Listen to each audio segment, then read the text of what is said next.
I have said for years that investing is a great game. It rewards foresight, you score victory points for patience, and the best thing about it is that everyone can win, and winning is a lot different from winning at chess or fantasy football. Winning the game of investing gives you financial freedom, gives you agency and autonomy, makes your life and the lives of those connected to you more awesome. It's maybe like the best game. Business is a great game too, and we've talked about that on this podcast. But this week on Rule Breaker Investing, we're going to talk about a different sort of game.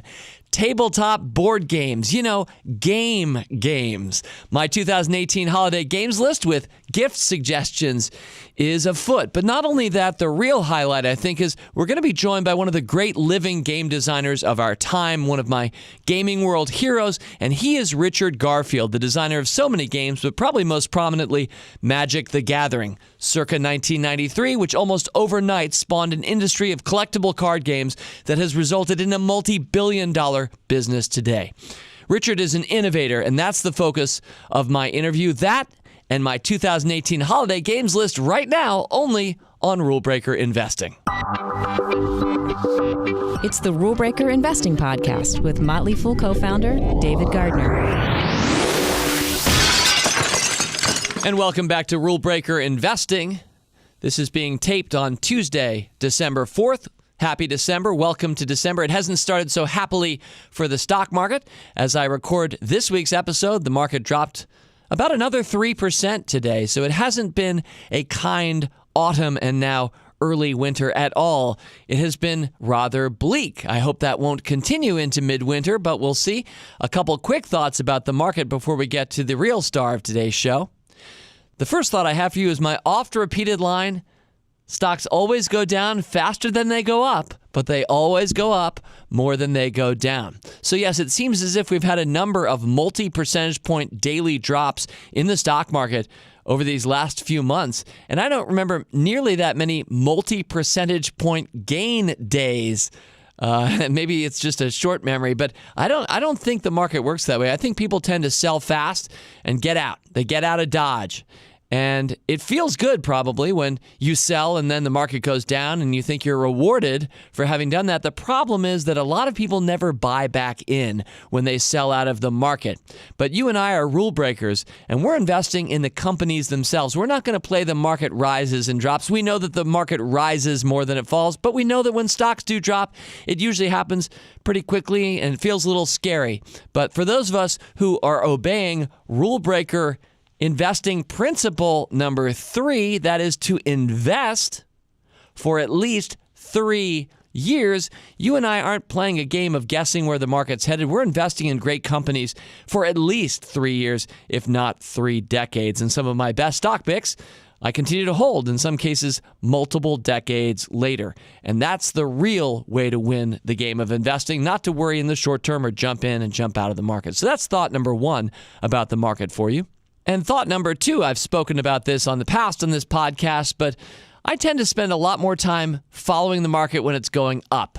It's more fun to quote our stocks when they're going higher. And the good news is, more often than not, that's how the stock market works. And so it's fun to follow. This may sound immature of me, and indeed, perhaps it is, but I tend to follow the market less when it's dropping. It's not that interesting. It's a little bit depressing. I know it's not going to last very long, but it's kind of like taking a spoonful of medicine and watching that medicine go down along with the market. We need vaccines from time to time. It's kind of like getting jabbed in the arm. It's not that fun, and so I don't spend much time there. It is therefore perhaps both ironic, but also appropriate that I'm spending this week talking about a subject much nearer and dearer to my heart than most others, and that's games. So I mentioned at the top, a little later in the show, I'll be introducing my 2018 holiday games list, but I think it's a wonderful thing to think about the fun of playing a game with friends and family around a tabletop, whether you did it last Thanksgiving, just a few weeks ago here in the U.S., which we call Thanksgaming in my family, or indeed in the weeks to come around the holidays. I hope I'm going to have some good ideas for you, both games you could buy or give away as a gift or just play yourself. And I bet if you're a real gamer, you probably already know a few of these. So yeah, there we go. Some thoughts about the market and some thoughts about games. And let's now stick with the latter. So yeah, every year I make out a games to watch, a games to buy list for friends, just privately. This time I figured, hey, I might as well share it right here on this podcast. So in addition to what I send off to my friends, I'm sending it to you through this week's Rule Breaker Investing podcast. That's coming later in the episode. But as I thought about games, I couldn't not think about game designers, since they're really the artists whose creativity creates joy for millions of us, because indeed millions of people worldwide play card and board games, and I'll certainly throw video games in too. I love video games as much as I love card and board games. We're going to be focused on the latter this time, but it's the designers. It's the designers that I really want to celebrate. You know, we all celebrate authors of books, and we all celebrate painters and sculptors, but for whatever reason, for much of recorded history, as games were invented, we didn't really notice or pay much attention to who was designing the games. A lot of us grew up playing games like Monopoly, and if I asked you, who made Monopoly, it's going to be hard for you to answer that. And why? Because most of the copies of Monopoly that have been sold didn't actually have, as an author's name is on the front of the book, didn't actually have the name of the designer of Monopoly. And I have to admit that I don't really know off the top of my head the designer of the game of Monopoly as much as I do love games. So here I am on Wikipedia, and I see that the original designer was a woman, Elizabeth Magie. And she created a game called the Landlord's Game in 1903. It was sort of an economic game for her. And then later, Hasbro and Parker Brothers, they took some ideas from Charles Darrow. And Hasbro and Parker Brothers today, Hasbro have been publishing Monopoly ever since. But a wonderful awakening occurred about 20 or 25 years ago in the games industry, and that is we began to put the names of the designers right on the front of the box. And so if you're a hardcore gamer like I am, and I know some of you are, you know that almost every game published today, you see the game designer's name on the front of the box. And indeed, just like you can follow a great novelist and know, well, I read that one from him, so let's read the next one, it's also true of game designers. The same great game designers, you can see the thread of their thinking go through multiple game designs, just as you see the thread of a novelist's style go through all his or her books. And so we can follow the great game designers, and that's what we're going to do this week.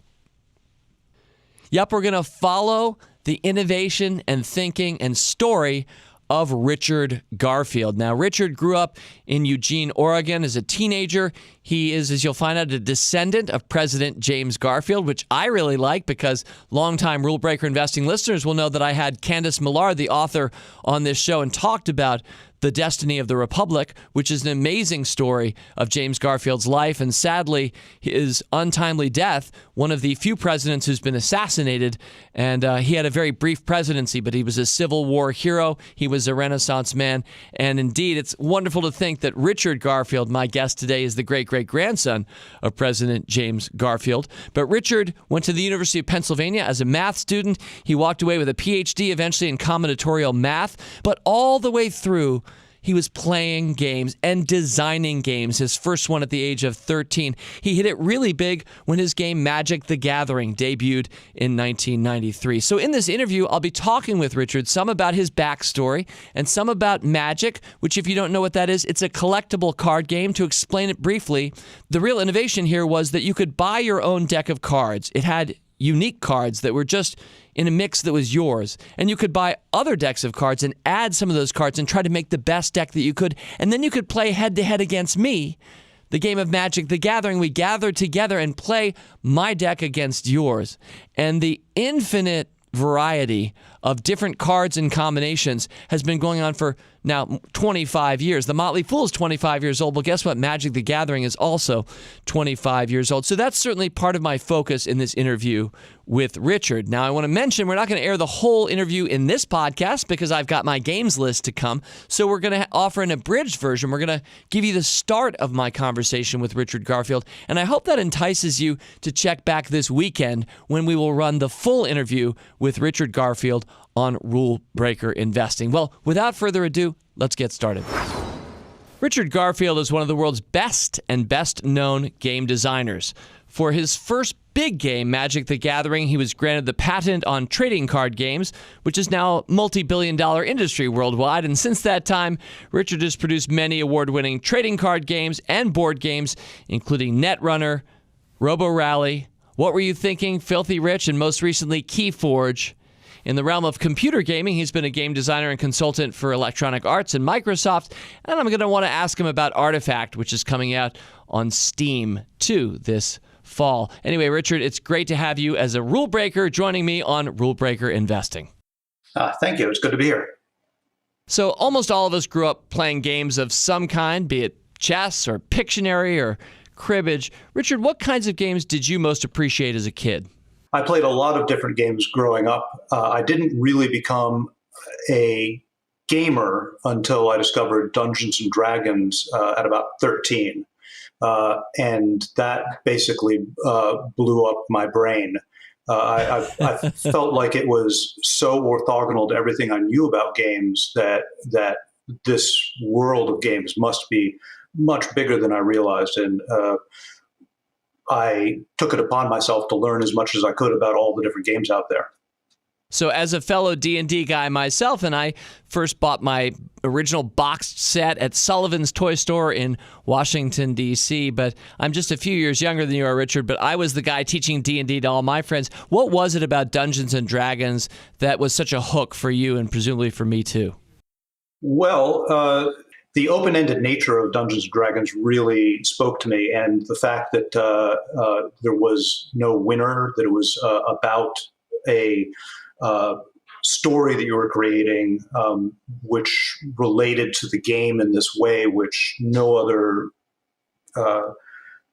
game experience I had did, and I felt like that within that type of game you could have anything. I mean, you literally could, since you can play games within Dungeons and Dragons, so it contains all the other games. But it broke fundamental rules about what I saw in games, like, for instance, that they're finite and that they have a winner. Those are two big ones. Before we move to some more of your adult years, maybe a little bit more about your childhood, anything you'd like to tell us. But I'm curious maybe if there was a lesson or two that you learned back then that still sticks with you today. Because of my limited budget, I really had to make use of those games. I didn't have the luxury of getting them and saying, oh, I don't like this. So I really picked up this skill of learning to see what makes these games fun. And that's carried me throughout my entire game career. I really enjoy finding games which take a while to appreciate. Games have really a peculiar cultural relevance in that I think they're very, historically, I think they're very important to cultures, but they're very poorly documented.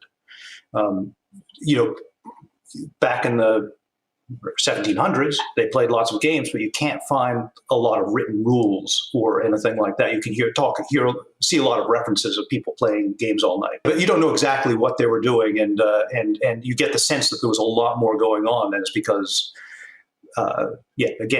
games were important, but yet not documented well. I'm really glad you're mentioning that because I did not know that, and my assumption has always been that the gaming renaissance, well, the gaming golden age that we're living in isn't really a renaissance because there wasn't anything to be reborn. I look back over history. I mean, we all know that Go is the fantastic thousands of years old game, I think, from China. We all imagine that chess showed up somewhere in, I don't know, the year 1200. When I went to Iceland, I saw a game board from the Vikings that was a game I didn't recognize. And I was like, well, they were gaming back then. But most of us in America, anyway, we think that, Monopoly was invented somewhere in the 1930s, and that was like maybe the first kind of American game, and it took 4 more years before Parcheesi came out or something like that. It really hasn't felt like it was until maybe the last 30 years that now thousands of games are coming out every year. Yeah, there's two senses, I think, in which it's a gaming renaissance, a really special time in games. The first is there is this sense that games are more of a pastime now than they were. And I think, I have no evidence for this, but I think that's true for my childhood, but it's not necessarily true for my grandparents' childhood. In talking to my elders, they played they had poker parties and bridge parties, and they played mahjong, and there were lots of organized game events which they did. And when I was growing up, that just wasn't as much a thing. I think again, I'm not sure about this. I don't have any documented evidence, but I think television might have had something to do with it. It's just the entertainment attitude changed, and that's my impression. But the second thing is that historically people played much fewer games. I think it's a really new thing that you consider yourself a game player rather than I play bridge or I play poker, and I'll learn a new game this weekend. I think that happened in the past, but much less than it happens today. And if that is true, and it sounds like it is, that's the world I want to live in. I'm glad we're living right now, and you're partly making that world happen for us by constantly innovating. And before we move to your games, Richard, Wikipedia is true often. I hope it's true in this case, but are you in fact the great-great-grandson of President James Garfield? I am. That is true. Wow. So when you talked about your elders earlier, we know at least one of them, but then Wikipedia also says that your granduncle invented the paperclip. Is that also true? That is true, I think. I'm not sure how much of that is family lore. He had a lot of patents, so he definitely invented something which clipped paper, and I don't know whether it's the paperclip or some form of the paperclip. He also had the milk carton, the one that you open up the top and it pops out and becomes a spout. I believe that was him. Wow. That's a big one. and then a lot of valves and things like that. All right. So, well, it sounds like you come from a family of genius. And as I mentioned earlier, it's the innovations that I've seen in your games that jump out to me. And as somebody who looks for innovation in American business and world business and always looking for who's innovating, because that's so often the value creators where we want to own those stocks and own them for a long period of time. Innovation usually doesn't happen by accident. There are the occasional eureka moments that we hear about in history. But Richard, I'm pretty sure that the way that you've innovated, let's start with Magic, if you will, or you could start with Robo-Rally, if you like. I'd love to hear kind of the story of how you invent a game, the creative process that leads to something like Magic: The Gathering. A lot of my design is intuitive. With Magic, for example, Magic is exceptional in that I did actually have a eureka moment with Magic, and that was this aha where I realized not all players had to have the same cards. And that was a really exciting moment for me when I thought about the possibilities of people basically designing their half of the game. So it was, I love to tweak games and play with the rules and see what happens. And in some ways, I feel like this was sharing what I liked about that with people because they could construct their gameplay experience. And it was very democratic because they got half of it. Got to lay down half the rules. But a lot of the details of the design I came upon intuitively, and it was only later that I sort of was able to trace the roots to other games I was working on and other games I played. So my process involves actually a lot of play of different games, and this passion for learning games outside my comfort zone, I really think ties into that. You know, I read a book once called The Medici Effect. I'm pretty sure you know about this book. It's by Franz Johansson, and it's just about how you take, well, let's go back to medieval Florence, early Renaissance. You have people who are artists and people who are traders, and they're all congregating in this place, and they're from the Far East and the West, and they're bouncing new ideas and possibilities off of each other, and that's such a rich, fertile ground for innovation. And Johansson then spends a chapter of his book telling the story of you and you inventing Magic the Gathering. And could you remind us of that aha moment? What was that eureka moment when all of a sudden you realized, hey, the deck of cards that I'm playing with could be different from the deck of cards being played by my opponent? Well, specifically, I remember I was hiking at Multnomah Falls when this hit me, and it came out of the blue. Later, I actually did trace its roots possibly to some other places. My friends were playing Stratomatic baseball, for example, and Stratomatic baseball involves players drafting baseball players, which are on cards, and then playing out seasons. And I really liked the idea of that game, but I wasn't that interested in baseball, so I never participated. I just sort of watched. And then I'd seen all these really interesting trading cards at the game stores, and felt like they were beautiful, but they were kind of pointless. And so there were a bunch of things sort of bubbling in the back of my head that I think might have influenced this. This is incredible, Richard, because a lot of my youth was spent playing hours and hours of Stratomatic baseball and Dungeons and Dragons. And there are many differences between you and me, but one of them is that you bring more math understanding. So this is why you've ended up being the amazing game designer that you are, and most of us are just playing your games. But could you describe a little bit of your life in mathematics? Because I'm pretty sure you got a degree or an advanced degree at University of Pennsylvania. So you're mixing math into some of this creativity, and I'd love to tease a little bit of that out of you. I did. I got a PhD in combinatorics at the University of Pennsylvania. And the relationship between math and games is kind of subtle. The people have asked me whether it's important to understand math to be a game designer, and I think it's helpful. But usually the level you need is what you can pick up on the street playing poker or something.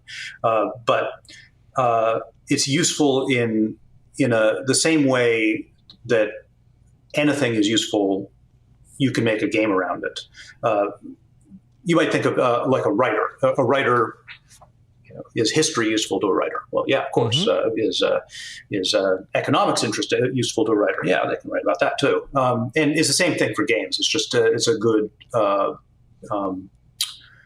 source for inspiration.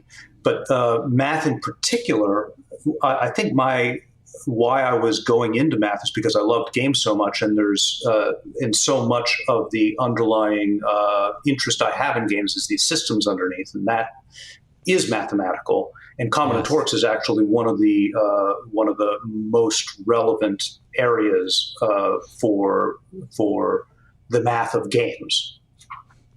And I would love just a little bit more on that, because when I was first reading about Magic the Gathering 20-some years ago, and I read that you were an expert and a specialist in combinatorics, I'm an English major myself, so I don't have any background in it other than I think something like if I'm attacking with a creature that has 3 attack, and you're blocking with a creature that has either 2 block or maybe a different one that has 1 block but is some sort of a special ability, you're choosing between the 2 or the 1. You're making a decision about the numbers of it, and the numbers are often small and they're sequenced in some way. Or could you just give me like the 2-sentence explanation of what combinatorics is? Sure. Combinatorics is it's the math of counting things. And there's 3 major areas for combinatorics. Graph theory, which is the study of things like networks. Enumeration, which is very much counting things. So that's often counting like the number of different types of poker hands you can get, for instance, as a combinatorial question. It's an enumeration question within combinatorics. And then the third area, which is also very relevant, is algorithms. So the study of algorithms, the mathematical side of algorithms, is combinatorics as well. I want to ask you about your 2 newest games and just maybe get a little from you on each of them.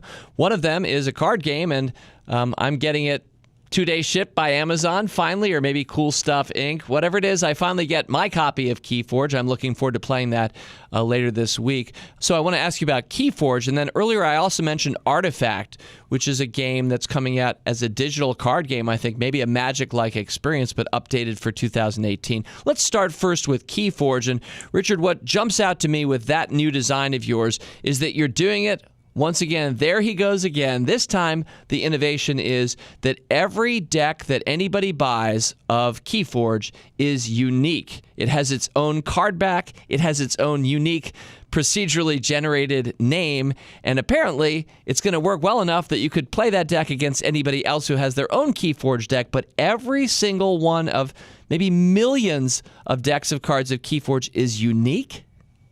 That is correct. I'm really excited by this concept and very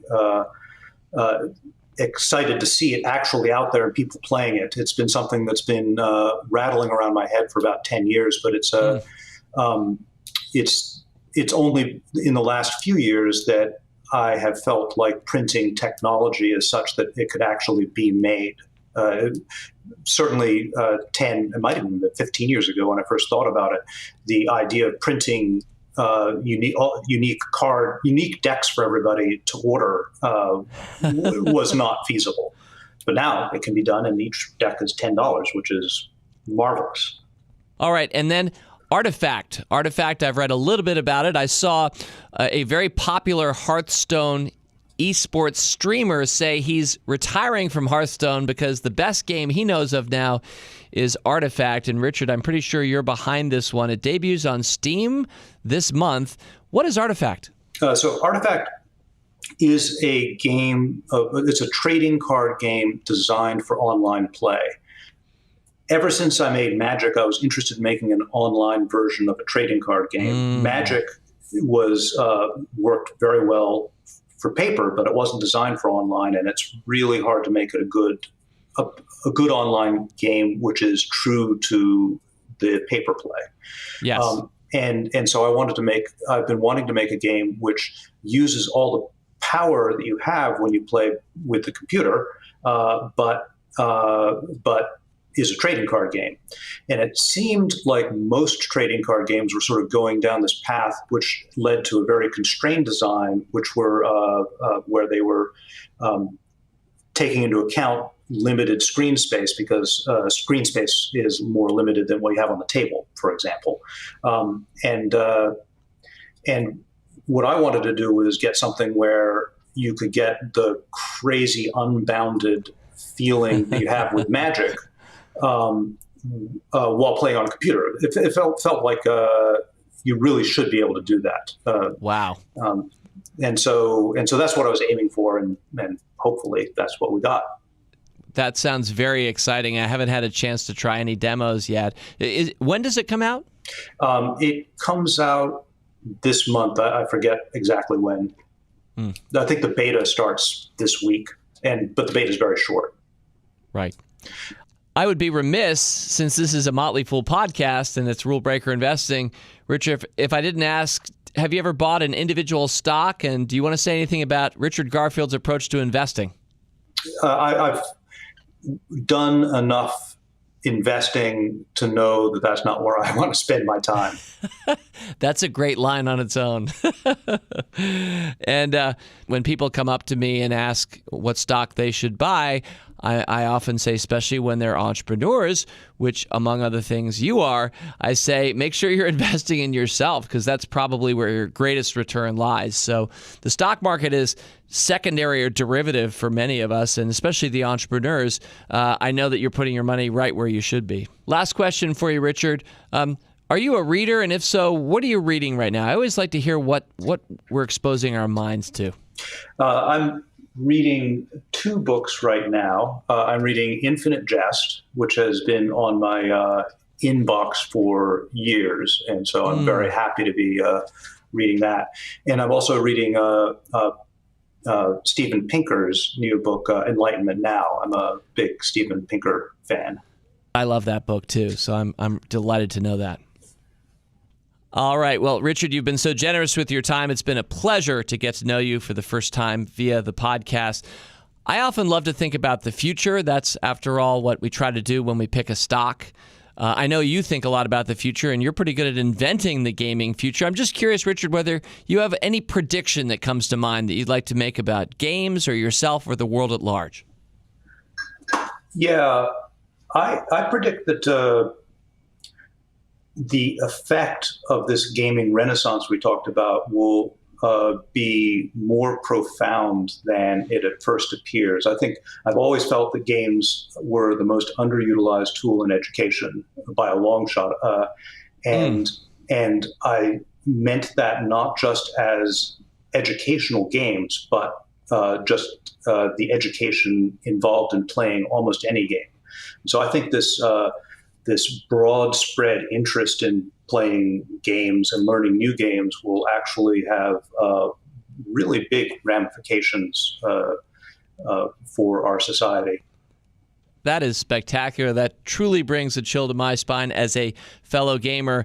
In an earlier meeting today at The Fool, I was just talking about how we need to add more life into games and more games into life, and I vote for that. It sounds like you're probably an optimist, as I am. Anybody who's a Pinker fan probably is. So that feels really good, what you just described for us. And I'm going to make a prediction. I'm going to predict that Keyforge and Artifact will be both big successes for you here, starting at the end of 2018, but continuing, I bet, for many years. And I'm pretty sure I'll be playing both. But Richard, for at this point, for me, at the age of 52, for half a lifetime of gaming pleasure that you have generated for me, my family and friends, and for millions of people around the world, thank you very much for joining us on Rule Breaker Investing. Thanks. It was a lot of fun. And what a gentleman. What a bright and innovative thinker and actor, somebody who dreams it and builds it. And that's really what I love about my favorite game designers. They have these visions in their head of some new thing, some new way to have fun on a tabletop with friends and family. And then, darn it, the best ones go out and actually build it, get it published. And so in years past on this podcast, I featured some of my favorite game designers. I'll just mention, if you enjoyed the first part of my interview with Richard, that back on June 22nd of 2016, Google it and find it.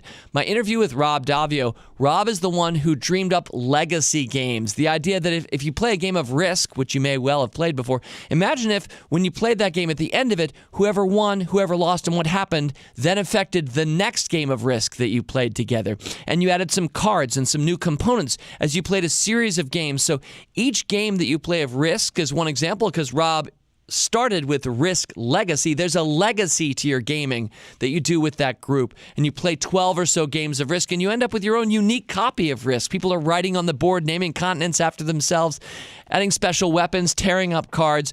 That's the legacy game format, and I had Rob on. Then I had Jamie Stegmaier on November 2nd of 2016 talking about how to win on Kickstarter. What a big thing Kickstarter has been for board games, and what a brilliant designer and businessman Jamie Stegmaier is, and by the way, gentleman as well. So again, Richard Garfield coming up this weekend in full form, my full conversation with Richard. All right. You still with me? You still listening? Awesome. Let's talk games. Now, I'm going to introduce 4 game titles as prominent suggestions for your holidays. And each of these is a game that's really appropriate for a family. That means it's not too complex, it's not too long, and most of these don't really cost too much. So I find them very appropriate to share with a broad general audience, which is what we have here at Rule Breaker Investing. But before I mention those titles, and at the end I'll include some harder core geeky game titles that I'll suggest for my dyed-in-the-wool gamers. But before we start, I want to say 2 things. First, I want to talk about how to follow games and find out about more games. And second, I want to talk about how to buy games. Then we'll go to the games list. So first, how to stock games. So there is one magnet site that, in my experience, the whole world's board gamers visit, and it's called BoardGameGeek.com. I visited the Motley Fool website, I think, just about every day since we started The Fool 25 years ago. And most of those days, I've also visited BoardGameGeek.com because I love following the world of games. On the left side of that site, there's a list of the hottest games that people are talking about on that site today, this hour, this week. So it's always a way to see what new games might be coming out, and I'm always looking at that list. But on the other hand, every single game, in my experience, that has ever been invented has its own page on Board Game Geek. And on that site, people are asking rules questions. They're taking pictures of the components to show them off to new players. People are doing videos to teach the rules of the game. And of course, there are very active forums where people have lots of questions back and forth or opine or put up reviews of games. So it's really such a rich and vital site. If you love board games or you think you might one day want to love board games, I totally suggest BoardGameGeek.com. Now, as for how to buy the games I'll be talking about today, and really so many games these days, can just be bought at Amazon. But beyond Amazon, since it's such a large general retailer, there are specialist boutique websites that sell these games. Now, of course, I never want to skip if you have a good local game store. I'm a big fan of keeping those local game stores in business, just like if you have a great bookstore that you love. I hope you're frequenting that store. So your friendly local game store, I would hope would have all of the titles I'll be talking about today. But absent that, Amazon's a good answer. And then a few other boutique sites I'll mention: CoolStuffInc.com, CoolStuffInc.com, and MiniatureMarket.com are both good boutique sites. And then I'd be remiss if I didn't mention eBay. So some of these games start to sell out around Christmas, just like some other things start to sell out around Christmas. And then you'll find usually that you can get that last copy if you're desperate enough for it on eBay, where you're probably paying up quite a bit for it. But if you can afford it and or you want one of these games badly enough, or any game in future, you could always check eBay. But before I go to my games list, the last thing I want to say about buying games and finding these games is that plan B for me is always to go back to BoardGameGeek.com, search the site for the game you're looking for, and go onto the forums and just ask, hey, who's selling this game now? Or, hey, I'm trying to find this game. So again, if you can't ever find a game in stock, or you see what looks like a crazy price because somebody is overcharging you for it on eBay, definitely go to BoardGameGeek.com and just go to that games page and start asking questions right there. Very helpful community of gamers. Now, the sites I've just mentioned for you are particularly appropriate for U.S. listeners. I know we have a lot of listeners in Canada, Europe, Jeddah, Australia. I mean, you're all over the place. So I'll hope that in your own country, you're able to find a good online games retailer. Many of you will already have those. In some cases, you already know them. You could always Google. Amazon might be your friend. It is in many countries around the world. And as I mentioned, going to Board Game Geek and just asking, hey, I'm from Pakistan. What's the most efficient way for me to buy such and such game? And people will give you that help. So if you find yourself scratching your head as to how you would acquire some of the games I'll be sharing with you shortly, I realize it's different in every country, so your mileage may vary. Do your best out there. All right, with all that said, let's get into my 4 favorite family game choices for 2018. Most of these did come out in 2018. 1 or 2 may have come out in 2017. But let's take them alphabetically. So the first game I want to share with you is a game called Decrypto. That's like crypto, like cryptocurrency, but a DE before a D, Decrypto. This is a word game, and in fact, for each of these games, I'm going to say the type of the game, how many it plays, roughly how much it costs, and then just a few words about what's going on with the game. So Decrypto is best for 4 or 6. It's a team word game where you're generally going to want to have an even number of players. It plays 6 players particularly well. It retails for around $20. So in the game of Decrypto, players are competing in 2 teams, with each trying to correctly interpret the coded messages presented to them by their teammates while cracking the codes they intercept from the opposing team. In plainer parlance, it's basically a word game where you're trying to give clues about certain words so your teammates recognize them without your opponents, who are also listening to you give those same clues, stealing and realizing which words you're trying to give passwords for. It would be crazy for me to attempt to explain the rules on this podcast for any of these games. I won't do it. But suffice it to say that if you've come across the wonderful game Codenames in the last few years. And by the way, if you haven't heard of Codenames before, I think you should buy Codenames first before Decrypto. It is an outstanding word game. There's a lot of similarities between these two, but Decrypto adds a couple of extra wrinkles, and again, is particularly good for 6 players. So Decrypto is my first game I'm leading with, but I'm also, for this one and each of the others, I'll mention at least a couple other titles that relate. And Codenames is a wonderful game that you'll enjoy with your family, kids, grandparents around the holidays if you haven't already found Codenames. Both are great.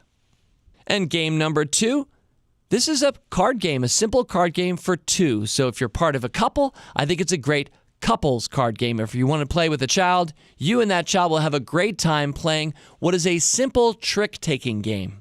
And it's with only, I think, 36 cards in 3 suits. So it's not a traditional 52 card deck. Of course, in that case, you would just buy the deck. You wouldn't actually go out and buy Fox in the Forest. But Fox in the Forest has some lovely theming. But the brilliant design is that it's an engaging trick-taking card game. So you play a card, I play a card back. One of us is going to win that trick. And one of the cool things about this game is you need not to make the mistake of either taking all the tricks, that's bad, or none of the tricks, that's also bad. So there's a really cool dynamic to the cards, which you'll see. It's a lovely kind of animal theme. It retails for only around $15. Again, it's for 2 people, and this one should be broadly and generally available like Decrypto. Now, I'll mention a couple of card games that I also really like, just simpler card games. There's one called Love Letter, where you're trying to, well, the theme is you're trying to get a love letter to the princess, but for 2 to 4 players with a thin deck, it is a very engaging and fun game where you play multiple rounds. So definitely recommend Love Letter or Red 7, which is more of a mathy kind of a trick-taking game, but one that is very innovative. So Fox in the Forest was my lead, but if you already knew it or you're looking for others, Love Letter and Red 7. All right, like so many lists that I present on the show, for example, my 5 stock samplers, we're going to continue alphabetically down the line. So we've gone from Decrypto to Fox in the Forest. And game number 3 is Reef, R-E-E-F. And in the game of Reef, players are taking on the role of the reef itself. You're alternating turns, you're carefully selecting the colors and patterns of the beautiful components of this game and adding them, growing your own reef. The more beautiful the reef, the more points you're going to score. It's an abstract game, and it's a good pattern game, and it's also a mathy game because you're going to be drawing different cards that are going to reward you for having different patterns as you build your reef out. The game retails for about $40, so that's twice as much as the 2 card games I just told you about. But that's because you're paying up for boards and these beautiful components. You can look it up on Amazon or the other sites I mentioned and see what Reef looks like. This has been one of the big sellers of 2018 because it's a very accessible family game. It takes about 5 or 10 minutes at most to teach, which is really great for the holidays when you don't want to sit down and have Uncle Earl go over an hour and a half of rules for some war game that you're having to play with your Uncle Earl. So this is the exact opposite. In fact, all 4 of the games I'm presenting here to you are games that can be taught and learned quickly. So Reef, you're really going to enjoy it. It's great for kids 8 and up, it says on the box. The game takes, like the others, about half an hour, maybe 45 minutes at most to play. A couple other games that I think of that are kind of like this game, a little bit more expensive with beautiful components that are very family friendly. The game Azul, which came out about a year ago. Now, I haven't played Azul yet, but it's a tile-laying game. I've played it.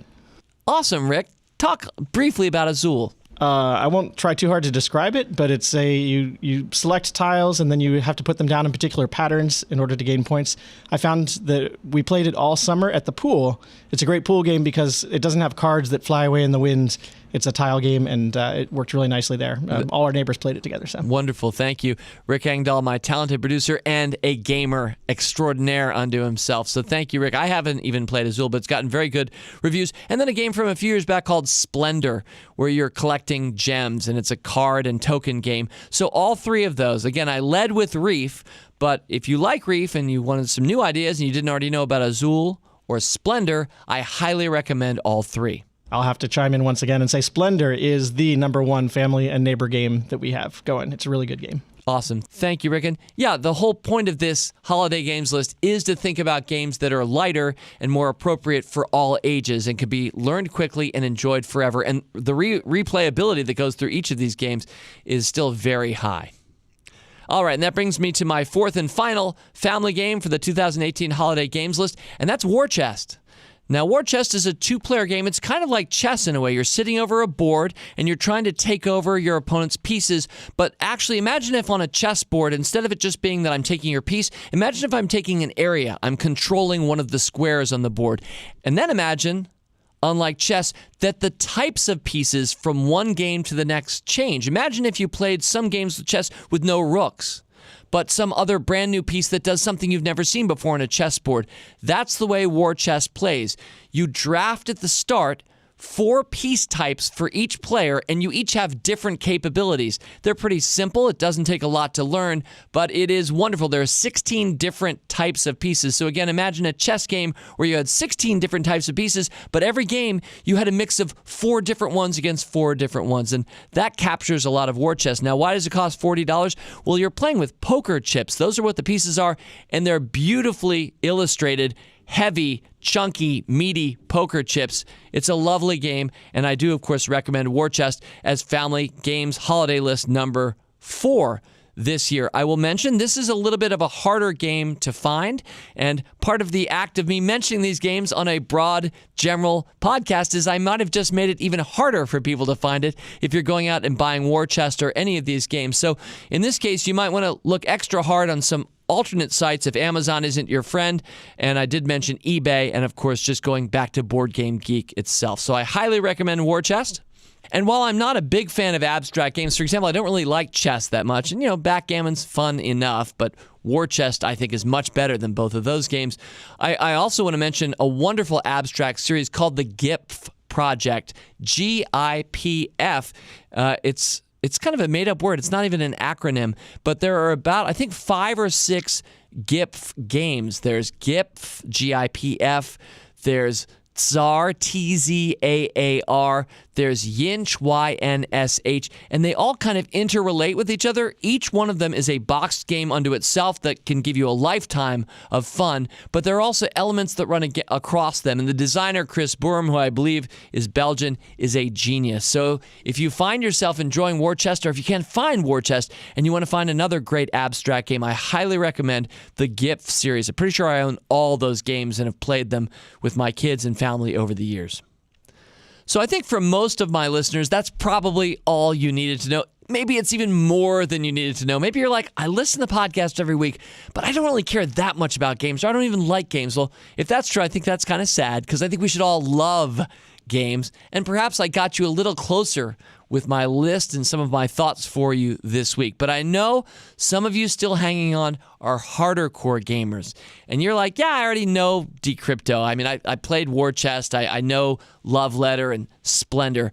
What about the deeper strategy games? What about the games that take an hour to read the rules? And you might be thinking, and I'm the one in my family, I am in my family, the one who reads the rules. Give me some rules, give me some deeper strategy, some of the types of games we've talked about in the past in this podcast. Well, I'm glad you asked. I'm going to just share 5 titles in closing here for you, my harder core gamers. So here are the 5 games. The first I'm going to mention is Betrayal Legacy. I mentioned earlier the legacy format that Rob Daviau has pioneered. Well, Rob took one of his most successful game designs of the past, a really fun game that fellow geeks like me will recognize as Betrayal at House on the Hill, and he turned that into a legacy format game. It's called Betrayal Legacy.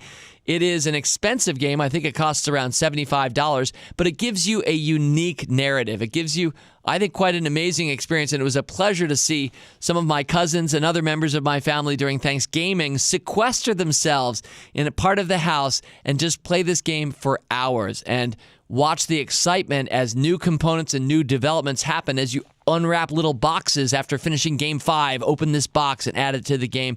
And that haunted house format done from one successive game to the next. The idea is 30 years elapse after every game, and so you go through the centuries, and it's a remarkable game and very highly rated on Board Game Geek. So there's Betrayal Legacy. I also want to mention a game called Detective. That one comes from the Polish game designer Ignacy Trzewiczek, who is a game designing genius. So Detective, a modern crime board game, that's the official title, brings classic card-based puzzle-solving gameplay into the 21st century by introducing online elements. You're going to gain access to the online Antares database that contains data about suspects, witnesses, and documentation from arrests and trials related to your case. For some of you, this may sound like a lot of work or a nightmare. For others, you'll realize this is an absolutely ingenious design. You're going to solve 5 different cases. Each one takes about 3 or 4 hours, so you're going to get about 15 to 20 hours of gameplay out of this game. It's more a game you go through once and maybe not again, although it does have some replayability, but it's a very innovative title.